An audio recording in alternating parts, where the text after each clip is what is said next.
Meaning of Hun. Hun.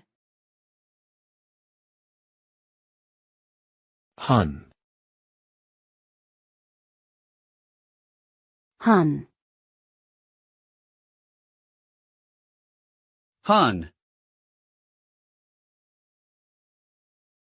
The meaning of Hun can vary depending on the context in which it is used. In historical context, Hun is a term used to describe a group of nomadic people who lived in Central Asia during the 4th and 5th centuries.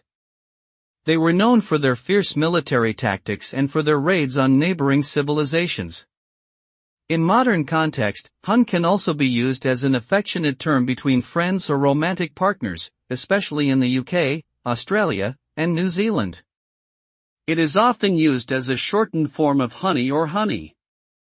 Overall, the meaning of Hun can be historical or modern, and can range from a reference to a fierce warrior tribe to a term of endearment between loved ones.